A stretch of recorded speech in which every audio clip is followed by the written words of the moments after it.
వినువాడా, జవాబు ఇచ్చు దేవా. చాలా చాలా మంచి దైవమా, చాలా చాలా మంచి దైవమా, నీకే మా ఆరాధన యేసు, నీకే మా ఆరాధన. ప్రార్థన వినువాడా, జవాబు ఇచ్చు దేవా.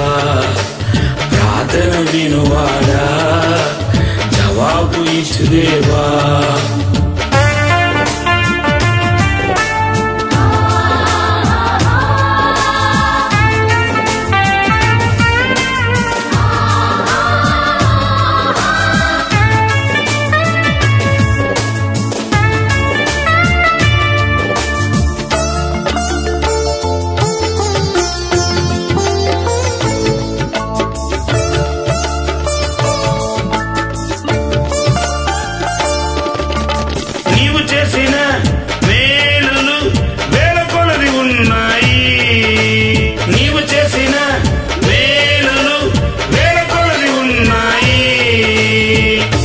ఏమని పాడను, ఏమని స్తుతించను, ఏమని పాడను, ఏమని స్తుతించను.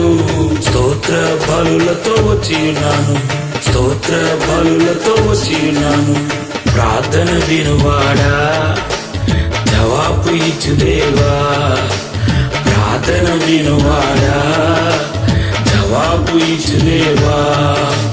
చాలా చాలా మంచి దైవమా, చాలా చాలా మంచి దైవమా, నీకే మా ఆరాధన యేసు, నీకే మా ఆరాధన.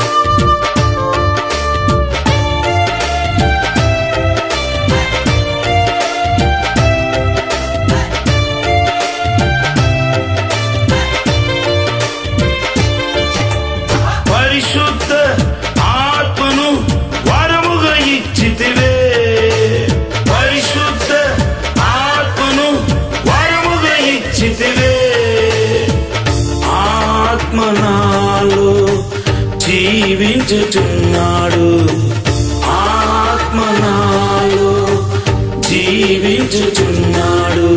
భయము అనేది నాకు లేదు, భయము అనేది నాకు లేదు. ప్రార్థన వినువాడా, జవాబు ఇచ్చు దేవా. ప్రార్థన వినువాడా, జవాబు ఇచ్చు దేవా.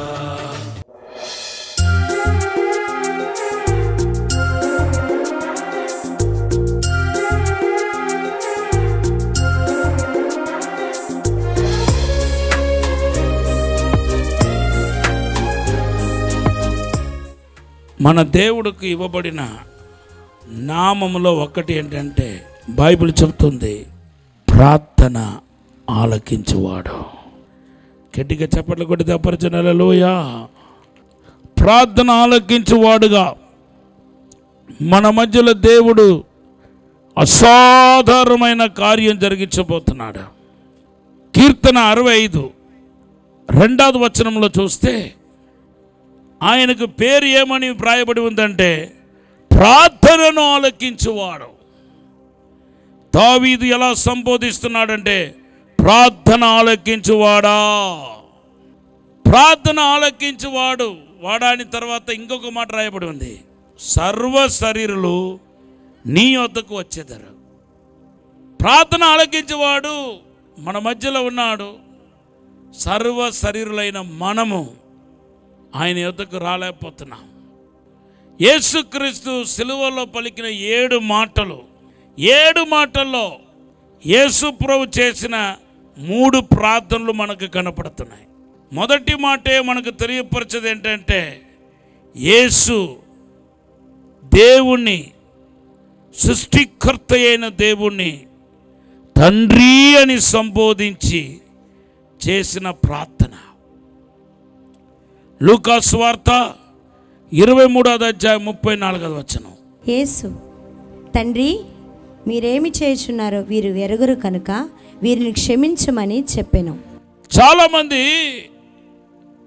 ఈ 7 మాటల గురించి మాట్లాడుతున్నప్పుడు మొదటి మాట క్షమాపణ అనుకుంటా వెళ్ళిపోతారు. మొదటి మాట సిలువలో యేసు ప్రభువు వారు పలికిన మొదటి మాట ఒక క్షమాపణని గురించి మాత్రం మాట్లాడట్లేదు, ప్రార్థన యొక్క ప్రాముఖ్యత గురించి మాట్లాడుతుంది. యేసు ప్రభు గెత్సేమనీలో తన్ను తాను అప్పగించుకున్న తర్వాత దేవుని కుమారత్వం ఆయన శక్తిని, అసాధారణమైన శక్తిని తండ్రికి అప్పగించి మనుష్య కుమారుడుగా సిలువ యొద్దకు వెళ్ళాడు. కాబట్టి ఇప్పుడు నొప్పి బాగానే తెలిసి ఉంటాయి. అప్పటికే కొట్టి కొట్టి కొట్టి భయంకరంగా కొట్టి ఆయన దేహం అంతా ముద్దలా అయిపోయింది, స్కిన్ అంతా వేలాడుతుంది, ఆయన చర్మం వేలాడుతుంది, భయంకరమైన నొప్పి బాధ అనుభవిస్తున్నాడు. అటువంటి బాధల్లో కూడా యేసు ప్రభు ప్రార్థన మానలేదు, ప్రార్థన చేయటం మానలేదు.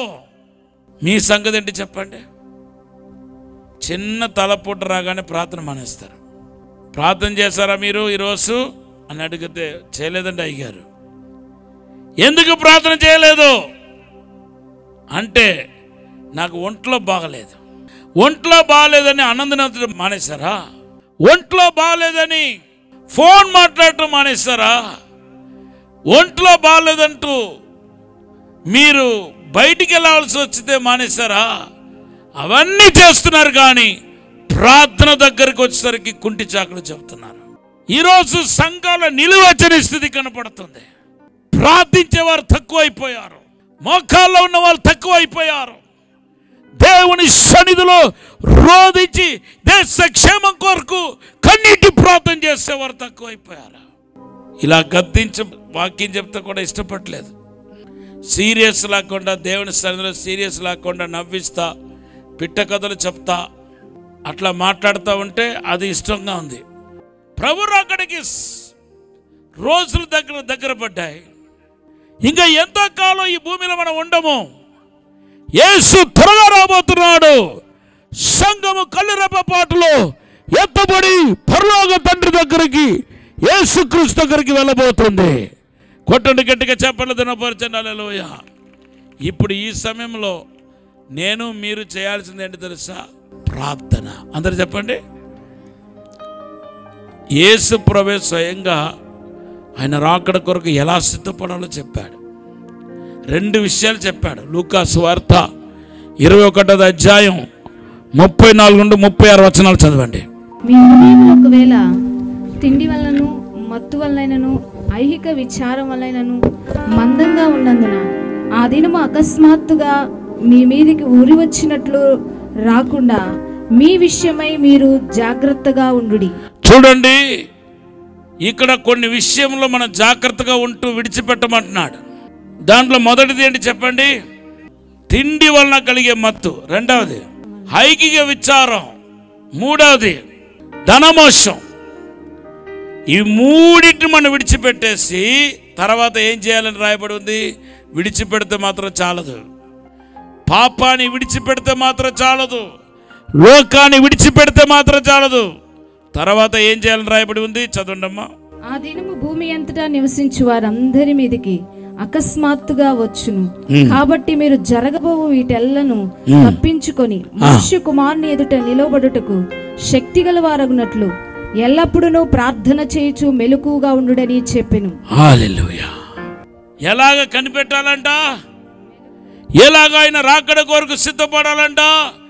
ఎల్లప్పుడూ ప్రార్థన చేయొచ్చు, మెలుగుగా ఉంటూ ప్రార్థన చేయొచ్చు, కనిపెట్టాలి. అన్నీ ఉన్నాయి, కానీ ఇది ఒకటే లేదు సంఘాల విశ్వాసంలో. ప్రార్థన లేనివాడు చచ్చిపోయిన శవముతో సమానం. ప్రవక్త ఎసైకియా ఫ్రాన్సిస్ గారు ఒక పుస్తకం రాశారు.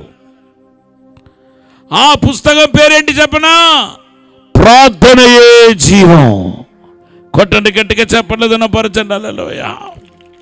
వాస్తవానికి నేను క్యాథలిక్స్ నుండి రక్షించబడ్డాను. Roman Catholics.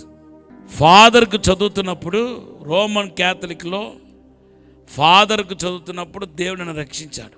నేను రోమన్ క్యాథలిక్ నుండి రక్షించబడ్డాను కాబట్టి, సేవకు వచ్చాను కాబట్టి నాకు మినిమం నాలెడ్జ్ కూడా లేదు బైబిల్ గురించి.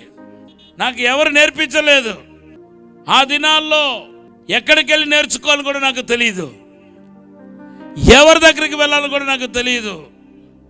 అప్పుడు దేవుడే, పరిశుద్ధాత్మ దేవుడే దిగి వచ్చి మొదటిగా 3 విషయాలు నేర్పించాడు.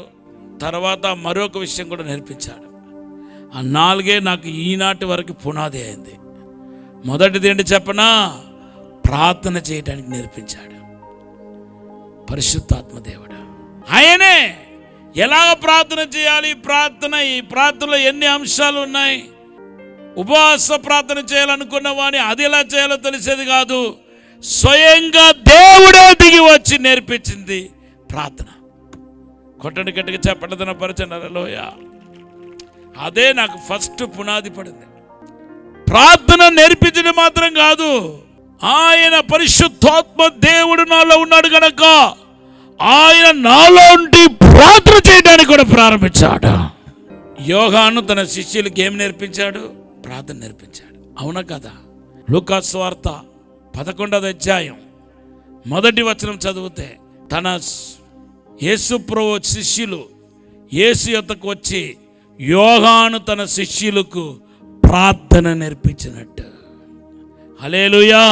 బాప్టిజం ఇచ్చిన యోహాను తన వెంట వచ్చే వారిని అభిషక్తులుగా, ఆత్మపురులుగా, గొప్ప సేవకులుగా చూడాలని ఉద్దేశంతో వాళ్ళకి నేర్పించింది ఏంటంటే ప్రార్థన.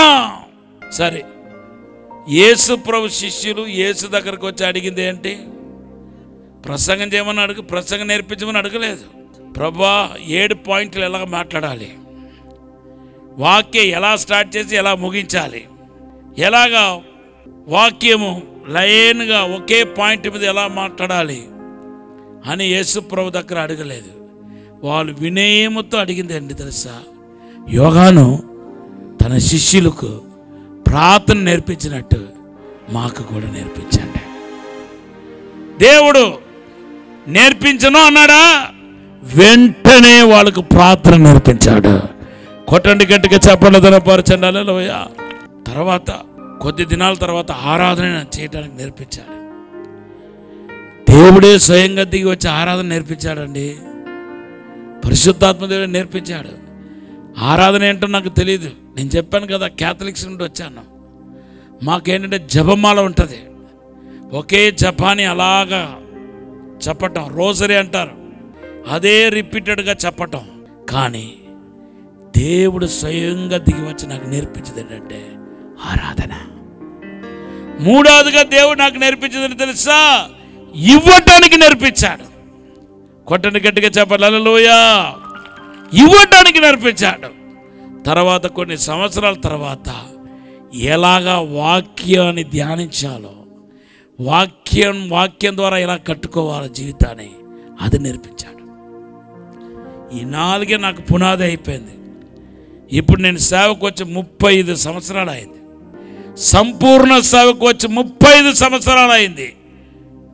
ఎన్నో ఆత్మలు నా ద్వారా దేవుని కృపను బట్టి రక్షించబడ్డాయి. ఎన్నో ప్రాంతానికి వెళ్ళాను, ఎంతో మందికి తరిపిది ఇచ్చాను. అయితే నా పునాది ఏంటి అని అడిగితే ఈ 4 పునాది.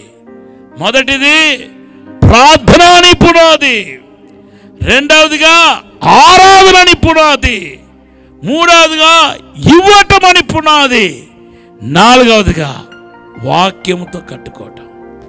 ఈ 4 ప్రధానమైనది ఏదంటే ప్రార్థన. నేను ఫెయిల్యూర్ అయ్యాను. ఏదో ఒక విషయంలో ఓడిపోయినట్టుగా నాకు అనిపిస్తుంది. ఏదో లోటు నాకు కనపడుతుంది.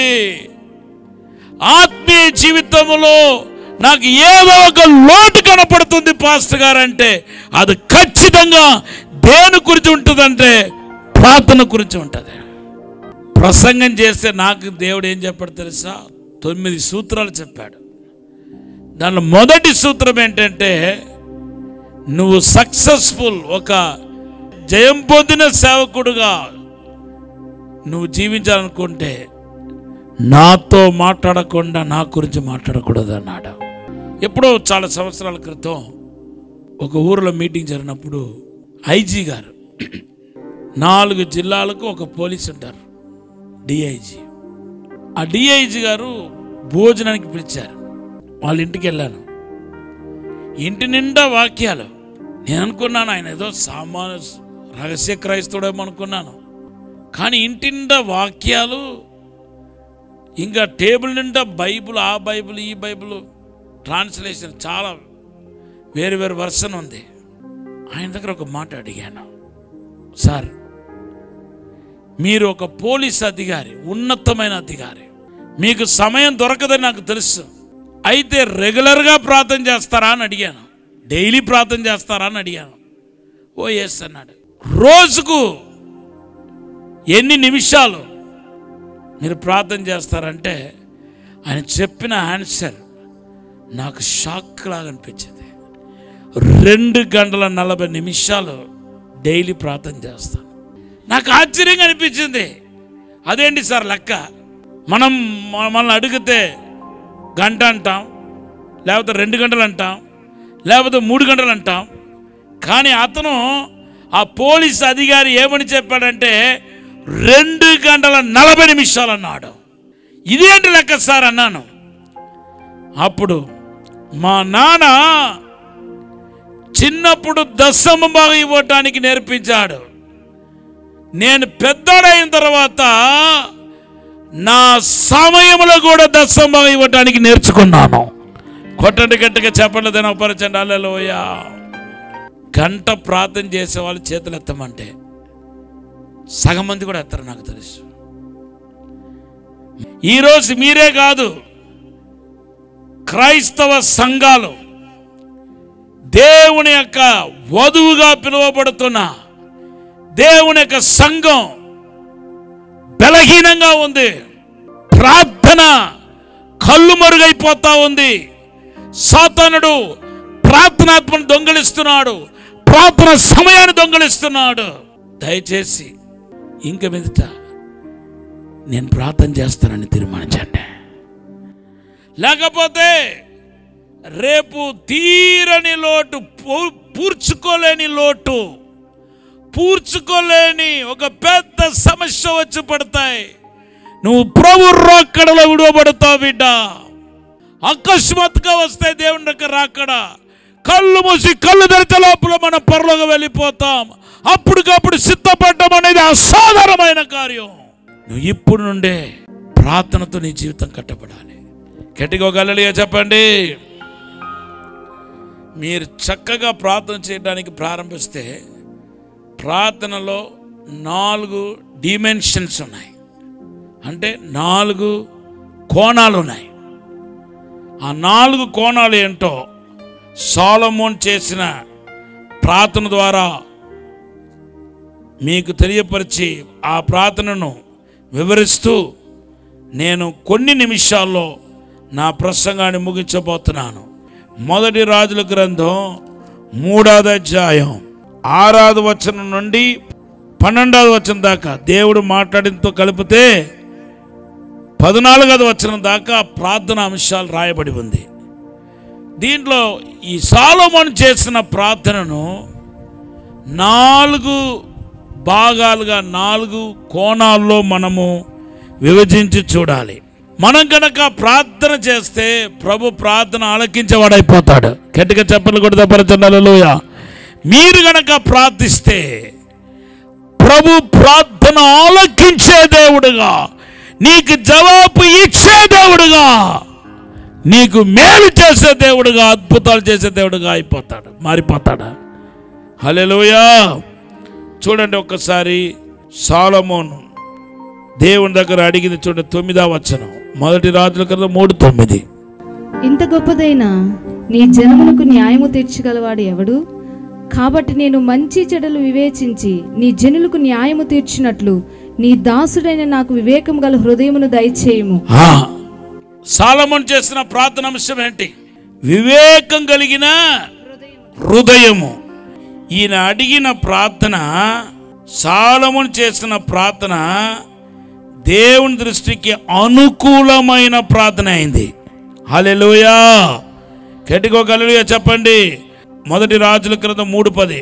సొలొమోను చేసిన ఈ మనవి ప్రభువునకు అనుకూలమైన గనుక. ఈ అనుకూల ప్రార్థనలో అనేక రకాలు ఉన్నాయి. ఈ అనుకూలమైన ప్రార్థనలో 4 భాగాలు ఉన్నాయి. దాంట్లో మొదటి భాగం ఏంటంటే, దేవుని బిడ్డలారా, మనం ఏది అడుగుతామో అది ఎగ్జాక్ట్గా దేవుడు మనకి ఇవ్వటం. గట్టిగా హల్లెలూయా చెప్పండి. గట్టిగా చెప్పట్లు కొడితే పరిచయం. మనం ఏం అడుగుతామో అది ఎగ్జాక్ట్గా దేవుడు ఇవ్వటం. అలా కనుక దేవుడు ఇవ్వాలంటే, నువ్వు ఏది అడిగితే అది దేవుడు ఇవ్వాలంటే దేవుడి చిత్తానుసారమైన ప్రార్థనగా ఉండాలి. నువ్వు అడిగింది దేవుని చిత్తంలో ఉండాలి. దాన్నే రాజుల గ్రంథంలో 1 రాజుల గ్రంథం 3వ అధ్యాయం 10వ వచనంలో అనుకూలమైన ప్రార్థన అని రాయబడి ఉంది. 1 రాజుల గ్రంథం 5:14. ఆయన బట్టి మనకు కలిగే ధైర్యం ఏమనగా, ఆయన చిత్తానుసారముగా మనం ఏది అడిగినను ఆయన మన మనవిని ఆలకిస్తాడు. కొట్టండి గట్టిగా చెప్పండి. హల్లెలూయా. అందరు చెప్పండి. ఆయన చిత్తానుసారముగా. చెప్పండి. నువ్వు ఏదైతే అడగబోతున్నావో అది దేవుని చిత్తమా కాదా అని ఒకసారి పరిశీలన చేసుకుని అడిగితే ఆ ప్రార్థన దేని కింద వస్తుందంటే అనుకూలమైన, ప్రభుకు అనుకూలమైన ప్రార్థన కింద వస్తాయి. దీనికి తిరిగి ఉండదు. దేవుడికి అనుకూలమైన ప్రార్థన యొక్క షరతు ఏంటంటే, నువ్వు అడిగేది దేవుని చిత్తమా కాదనేది ఉండాలి. నువ్వు అడగబోతుంది దేవుని చిత్తమని వాక్యం ద్వారా కానీ, దైవజనుల ఒక ఆలోచన ద్వారా కానీ, అభిషక్తుల యొక్క నిర్ధారణ ద్వారా కానీ నువ్వు నిర్ణయించుకుంటే నువ్వు అడిగింది నువ్వు పొందుకుంటావు. కొట్టండి గట్టిగా చెప్పలేదన్న పరిచయం. హల్లెలూయా. యోహాను సువార్త 14:14లో నా నామములో ఏమడిగినా మీకు ఇస్తానని చెప్పాడు. కొట్టండి గట్టిగా చెప్పలేదన్న పరిచయం. ఏమడిగినాను అంతే చెప్పండి. ఏమడిగినాను. కానీ నువ్వు అడిగింది ఏమై ఉండాలి? దైవ చిత్తానుసారమైనది. నువ్వు అడిగింది దేవుడు నీకు ఇస్తాడు. గట్టిగా చెప్పట్లు కొడతా పరిచయం. హల్లెలూయా. యాకోబు పత్రిక 1:5లో రాయబడి ఉంది, నువ్వు జ్ఞానమును అడిగితే జ్ఞానాన్ని ఇస్తాడు, జ్ఞానం ఇస్తాడు. ఎందుకంటే ఆయన అడిగింది ఇచ్చే దేవుడు. ఆమెను చెప్పండి. ఎవడైనా జ్ఞానం కొద్దిగా నన్ను అడుగు, నేను జ్ఞానం ఇస్తాను అంటున్నాడు. లూకా సువార్త 11:13లో మీరు ఎవరైనా పరిశుద్ధాత్మను అడిగితే అడుగుతున్న వారికి ఎంతో నిశ్చయముగా ఆత్మని ఇస్తానంటున్నాడు. కొట్టండి గట్టిగా చెప్పండి. హల్లెలూయా. లూకా సువార్త 11:13లో అలాగే పరిశుద్ధాత్మ కావాలని కనిపెట్టారు. అపోస్తల కార్యం 1వ అధ్యాయం 14వ వచనంలో 120 మంది కనిపెట్టారు. అపోస్తల కార్యం 2వ అధ్యాయం 1-4 వచనంలో ఏమని రాయబడి ఉందంటే, వాళ్ళందరి మీదకు దేవుని ఆత్మ కుమరించబడిందంట. కొట్టండి గట్టిగా చెప్పండి. ధనపరచండి. హల్లెలూయా. ఏం అడుగుతావో దాన్ని దేవుడిస్తాడు. ఏం అడుగుతావో దాన్ని నువ్వు పొందుకుంటావు. అది ఏదైనా కానివ్వండి, దేవునికి అసాధ్యమైనది ఏమీ లేదు. నువ్వు ఏమడిగినా దేవుడు ఇస్తాడు. కీర్తన 2:8 అంటున్నాడు, నన్ను అడుగుము జనాంగాన్ని నీకు సాక్ష్యముగా ఇస్తాడు. నాకు దేవుడి వాగ్దానం ఇచ్చాడు, ఇస్తున్నాడు.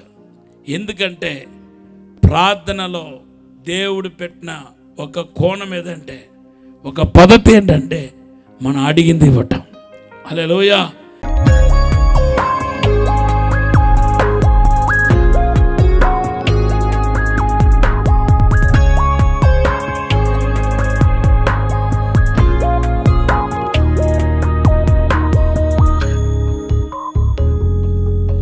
పరిశుద్ధము నమ్మకమైన పరలోక తండ్రి, మమ్మల్ని అందరి ప్రార్థన ఆత్మతో నింపండి ప్రభా. అనుకూలమైన ప్రార్థన జీవితం దయచేయండి ప్రభా. యేసు నామములో నీ మహిమ కుమరించబడునుగాక, నీ అభిషేకం కుమరించబడునుగాక, ప్రార్థన ఆత్మ కుమరించబడునుగాక, ప్రార్థన శక్తి కుమరించబడునుగాక, ప్రార్థన తైలం కుమరించబడునుగాక, పరిశుద్ధాత్మ విజయం, పరిశుద్ధాత్మ కార్య ప్రారంభించబడునుగాక. సంఘాలలో ఉన్న నిలువెచ్చన స్థితిని పారగలుగుతున్నాను యేసు నామములో. పో, ఈ ప్రాంతాన్ని విడిచి వెళ్ళిపో యేసు నామములో. ప్రార్థన మంట, ప్రార్థన అభిషేకం, ప్రార్థన శక్తి ఇప్పుడు కుమరించబడునుగాక. ప్రతి విశ్వాసిను ప్రార్థన పరులుగా చేయమని, అభిషేకించమని, దీవించమని, ఆశీర్వదించమని యేసు నామములో అడిగి వేడుకుంటున్నాము తండ్రి. ఆమేన్. వరంగల్లో దహించు అగ్ని సేవకుల సదస్సు జూన్ 12వ తేదీన ఉదయం 10 గంటల నుండి ప్రారంభించబడును. ముఖ్య ప్రసంగికులు డాక్టర్ థామస్ గారు, దహించు అగ్ని మినిస్ట్రీస్ రాజమహేంద్రవరం. స్థలం new Jerusalem Baptist church, circuit house, life line hospital road, Warangal. మరిన్ని వివరాలకు 9494940072 మరియు 73. రాజమహేంద్రవరంలో దహించు అగ్ని అభిషేక ఆదివారపు ఆరాధన ఇప్పుడు ప్రతి ఆదివారం ఉదయం 9:30 నుండి ప్రారంభించబడును. తప్పక పాలు పొందండి, దైవిక ఆశీర్వాదం పొందండి. స్థలం దహించు అగ్ని ఆడిటోరియం, నటరాజ్ థియేటర్, రాజమహేంద్రవరం. మీ ప్రార్థన అవసరతలకు 9494940072 మరియు 73. ఈ టీవీ కార్యక్రమాన్ని చూసి ఆశీర్వదించబడినట్లయితే దహించు అగ్ని టీవీ పరిచర్యకు మరియు బ్లెస్సింగ్ ల్యాండ్ కు సహకరించండి. Dahinchu Agni trust current account number 357222444370, State Bank of India main branch, Rajamahendravaram. My address doctor Thomas, Dahinchu Agni ministries, తుమ్మలోవా, Rajamahendravaram.